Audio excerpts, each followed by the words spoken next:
Las fuerzas intermoleculares son las interacciones que existen entre moléculas. Y ustedes se preguntarán, ¿qué son moléculas? Las moléculas son partículas más pequeñas que presentan todas las propiedades físicas y químicas de una sustancia y se encuentran formadas por dos o más átomos. Estas interacciones atraen o rechazan las moléculas cuando están juntas. Estas atracciones o repulsiones se producen entre cargas positivas y negativas que se forman dentro de cada molécula. Estas fuerzas son las más débiles.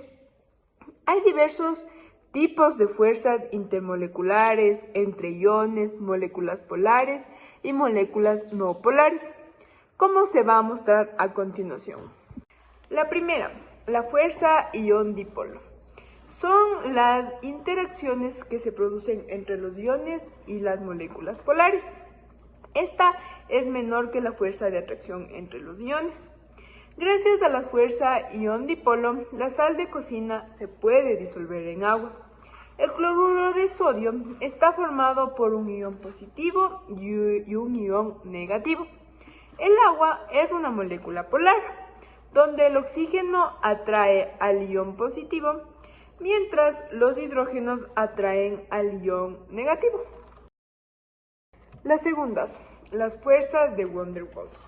Las fuerzas de Van der Waals agrupan las fuerzas de atracción y de repulsión entre moléculas polares y también entre moléculas no polares. Reciben este nombre por el científico holandés Johannes Van der Waals, quien dedicó su vida a estudiar este tipo de interacciones. Entre las fuerzas de Van der Waals tenemos la clasificación de tres tipos diferentes. Fuerza dipolo-dipolo. Se produce cuando dos o más moléculas polares interactúan. La polaridad de las moléculas y la distancia entre ellas contribuyen a la mayor fuerza entre fuerza dipolo inducido. Esta se produce cuando una molécula polar induce o provoca que se forme un dipolo en la molécula no polar. Por un instante, la molécula no polar se transforma en polar, con carga positiva y negativa. Fuerzas de dispersión de London.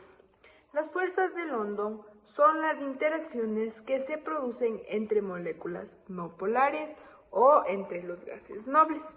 Estas fuerzas dependen de la facilidad en la cual la nube de electrones puede distorsionarse en una molécula. Número 3. Enlaces o puentes de hidrógeno. El puente de hidrógeno es una interacción que se produce entre un hidrógeno unido a un átomo electronegativo en una molécula y un átomo electronegativo en otra molécula. Los átomos electronegativos que favorecen el puente de hidrógeno son el nitrógeno, el oxígeno y el flúor. El fármaco que voy a hablar es de la metformina. El principal compuesto es metformina hidrocloruro. Cada comprimido contiene 850 miligramos de metformina hidrocloruro, correspondientes a 662,9 miligramos de metformina base. También está compuesto por povidona, esterato de magnesio, entre otros.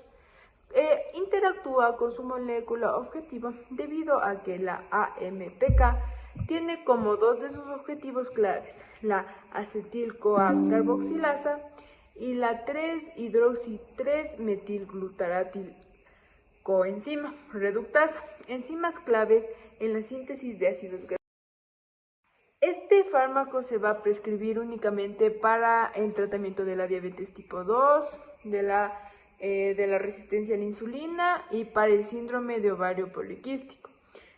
Aunque no se encuentran contradicciones muy graves, podemos mencionar la diarrea, las náuseas y el malestar estomacal, aunque no es común, pero siempre se va a ver casos como que de reducción de niveles de azúcar en sangre en los pacientes si no llevan una correcta y adecuada alimentación con ayuda de estos fármacos. Muchas gracias.